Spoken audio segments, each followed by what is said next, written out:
Our next interview is with David Szewczyk of Philadelphia Rare Books and Manuscripts. David, just start someplace at the beginning, when you were young, schooling, parentage, where you lived, how you became interested in books, where was your first shop, who did you work for? Just take us for the next 10 or 15 minutes from the beginning to right where we are now. Sure, okay. I was born and raised in Philadelphia, went through the public school system there.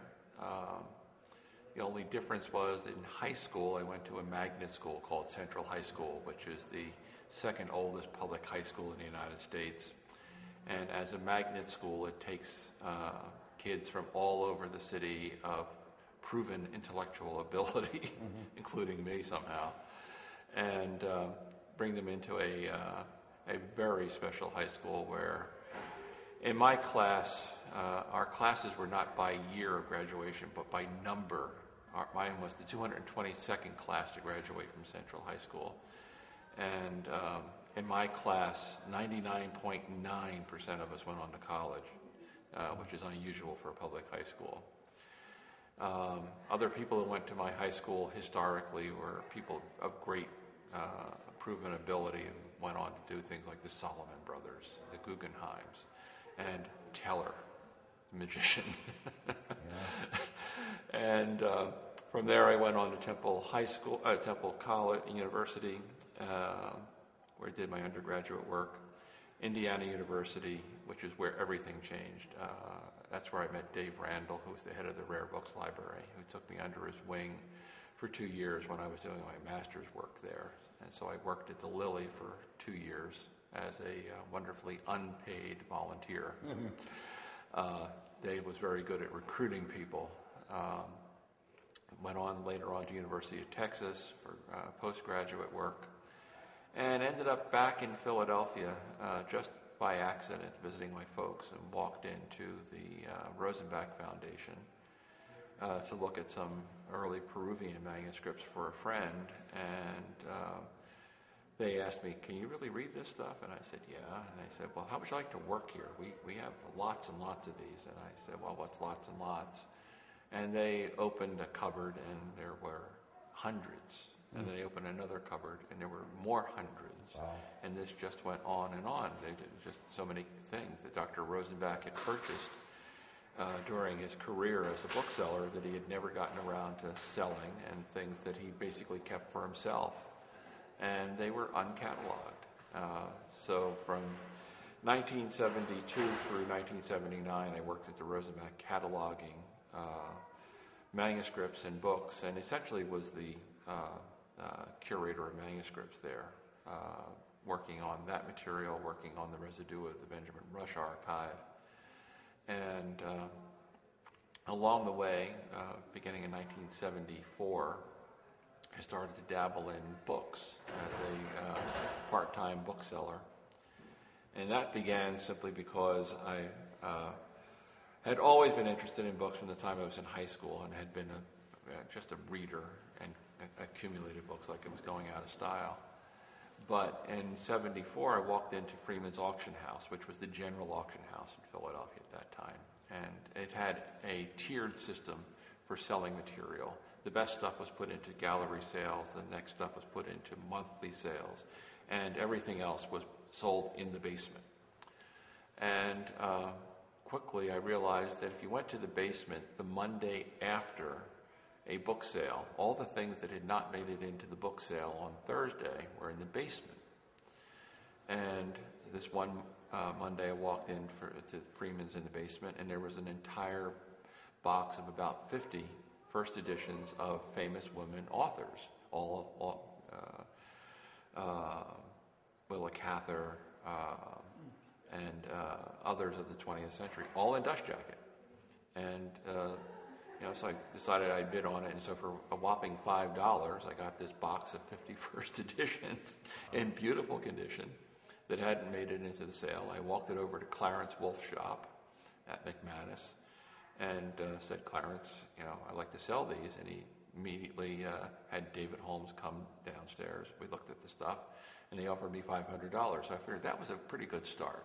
Yeah. So I continued to haunt Freeman's Basement, and I continued to haunt the bookstores in Philadelphia, William H. Allen, Sessler's, and the others. And it was very easy to pick up things that one could make money on as if you didn't have a shop. You know, when you're dealing out of your house, it's a lot less expensive.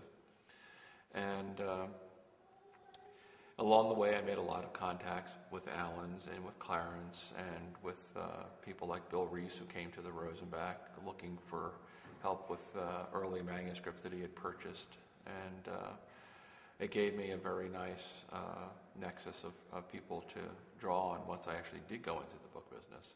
My first formal job in a bookstore was with William H. Allen. He hired me away from the Rosenbach in 1979. And we established a rare book department there.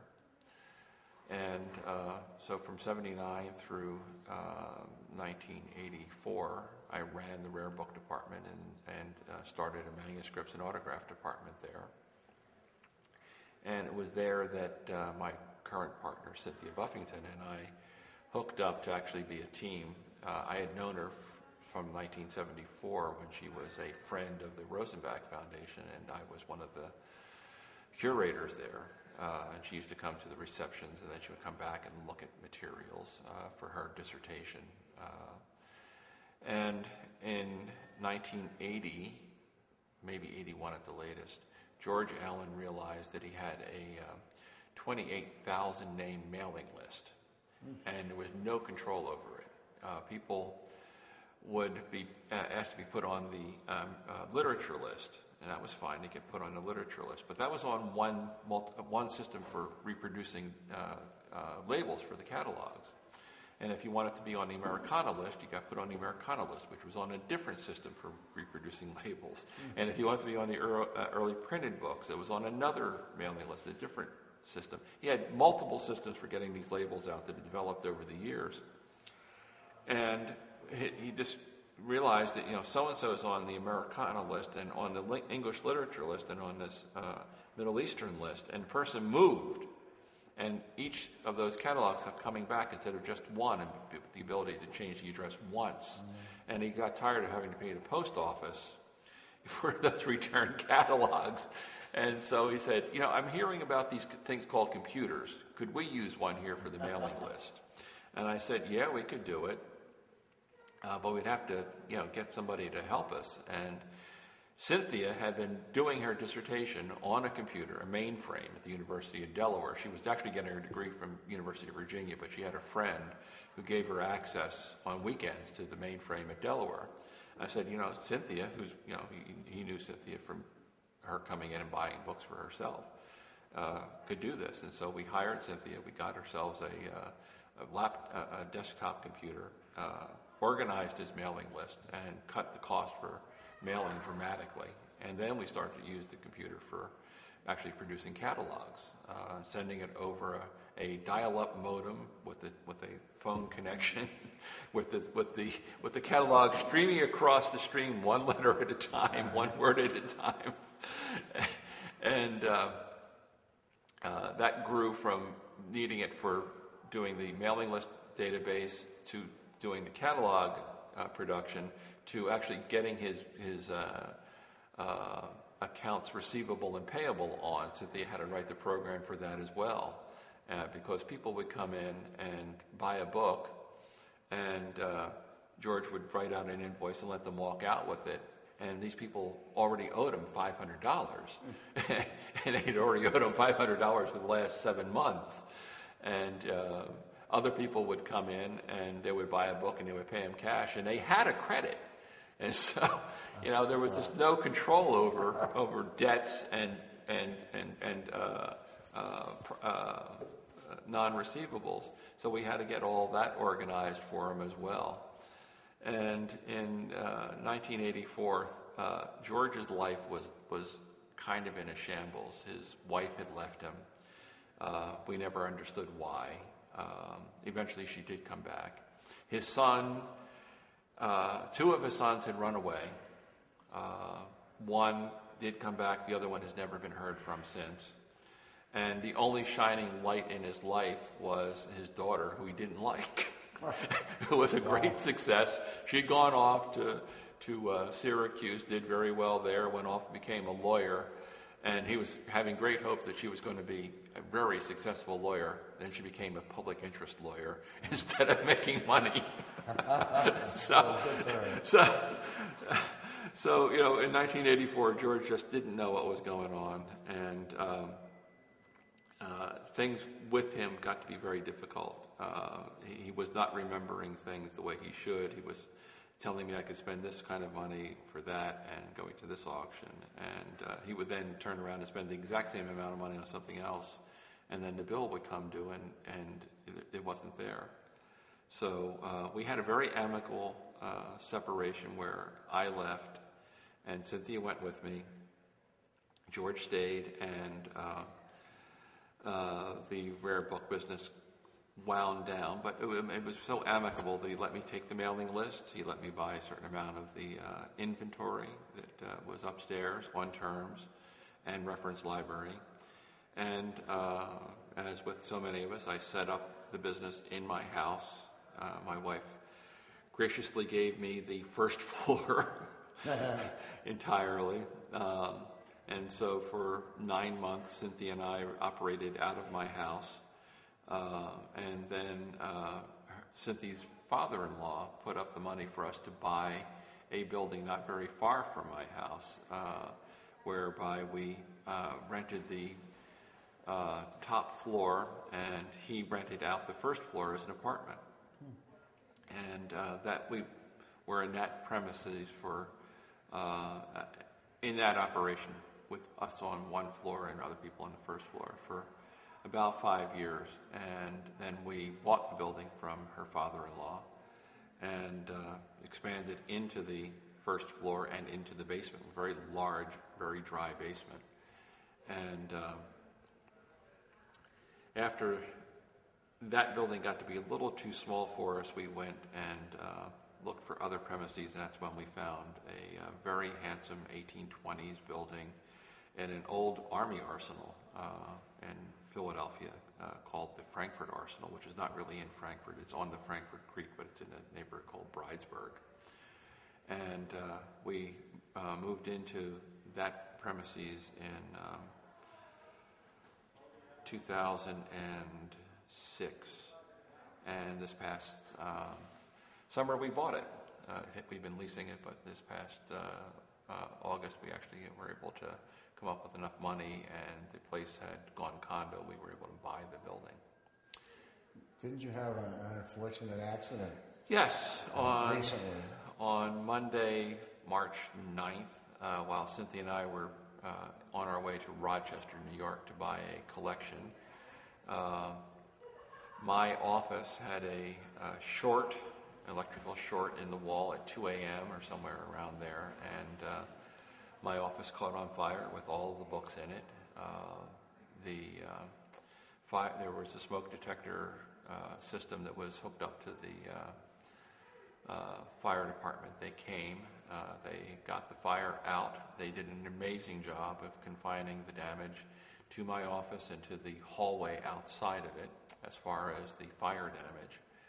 And these guys were right on the ball.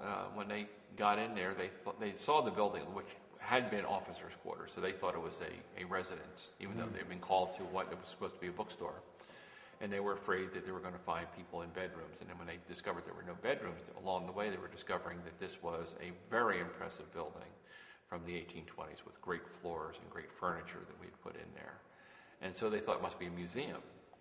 And they see the books, and they figured, well, we've got to protect the books. And so the fire was on the second floor rear, and there are books on the first floor below that. And they went out to their trucks, and they got tarps and covered all of the bookcases that were under the fire area, so that when the water started to seep down through the ceiling, the books were protected. Well, you were very fortunate. They were very, very professional. They did the minimal amount of damage to the building, while doing everything they had to do to get the fire out and to get the fire under control. So we are now moved into other officers' quarters, just 30 yards from where we were, smaller than where we should be, but perfectly acceptable. The rare books have been treated, cleaned, moved over to our new premises, and we're in the process of getting everything else out of the building. It's large. It's 6,000 square feet. There's a lot of stuff to take out. And then sometime this month, at the very latest, we will get the building emptied totally, and the insurance company, we hope, will come through with some upfront money to get us so that we can undo the damage in the rear office and the hallway, start to get the debris out of there. Is your intention to move back in? We're definitely moving back in. We own the building, we love the building, and the damage is really confined to a relatively small area. So we will clean the building, repaint the building, redo the floors, and rebuild my office. Yeah. When people talk about the internet, we have some mixed emotions from some of the people we've interviewed today. David Brass has indicated he finds it to be a foe. Alan Stipek finds it to be a great friend. Where do you stand on the issue of the internet vis-a-vis your business? Being one of the dealers who has a very specialized niche, I find that it's neither. It helps us, and it's not an enemy. It's not a great friend. We specialize in books that are essentially before 1800. A lot of them are not in English. They're in Spanish, they're in Portuguese, they're Italian, they're in Latin, they're in Syriac. And the amount of, most of the dealers who find that it is a foe, it's because it's the transparency of things on the internet. You can compare this copy with that copy more or less just by looking at the descriptions. And so if there are multiple copies out there, you pick the one that is affordable to you and is acceptable as far as condition problems. Frankly, with what we put up on the internet in our specialty, we have usually only one or two other copies that are out there. And frankly, I would say 30% of our stock, 40% of our stock, has no competition whatsoever. Stuff is just scarce enough that we're not in head-to-head competition with other people. On the other hand, we do have a subsidiary in our firm called Books, which basically specializes in books after 1800, books that are in problematic condition, and things that just come to us because you have to buy everything when somebody wants you to come. So that's where our 20th century books come from. And frankly, when we put 20th century books up on the internet at one of the databases like Biblio or ILAB or something like that, the more modern books hardly ever sell. There are just too many copies. Whereas if we put up our early 19th century stuff that we tend not to use as Philadelphia rare books, but as CESA books, things that are like government documents, things that were printed in Philadelphia, New York, Boston, wherever, up through about 1830, the competition of copies for that kind of stuff at any given time is very minimal. Right. And so, for that end of our business, the internet, if it sells a government document for $18 or $25, that's great. Basically, it's either cost us $2 or nothing to get the item in the first place, because often we buy those things as huge lots at auction, where some university is getting rid of, or some college is getting rid of, their run of government documents. So for that end, we don't see that as a foe at all. It helps us sell things, which most people do not walk into your shop and say, gee, I really want to look at all of your government documents from 1805 to 1810.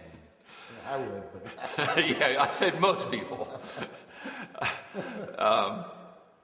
As a problem, I think the internet for selling books is more of a problem when people glom onto our having something and they just figure because it's on the internet that everything is negotiable. Yeah.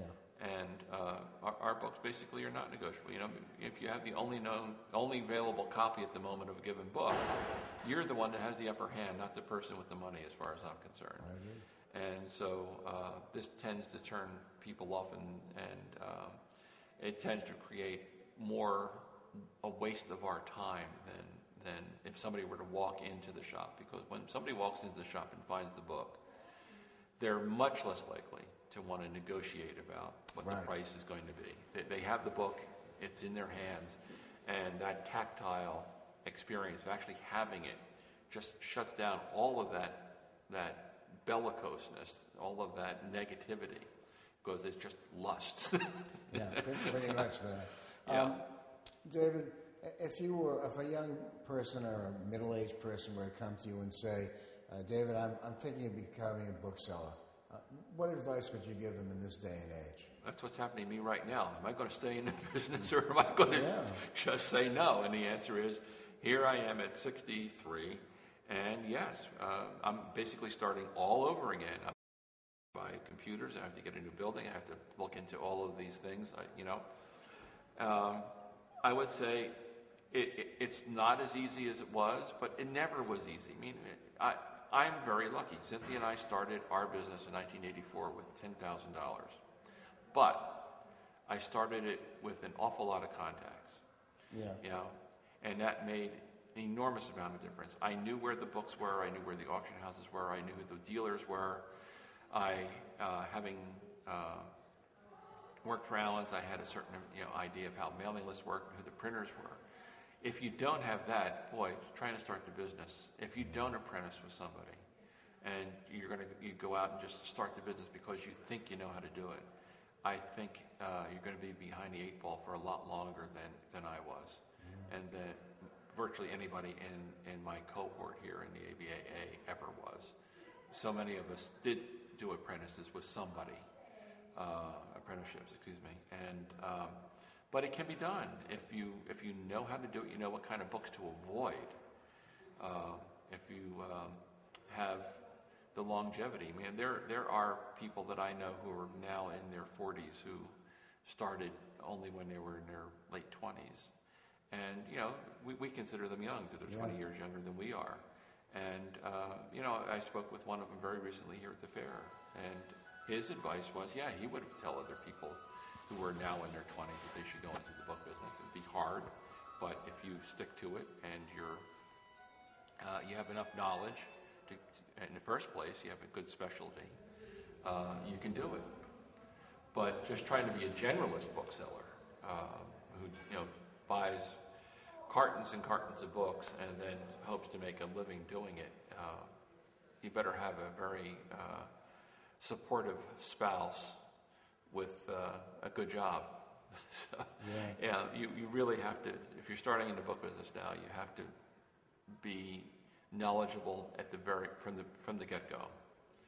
Either that or go work for somebody for 5 years before you go into the business and get the experience. Well, let me segue from what you've just said into the problem I see for the ABAA.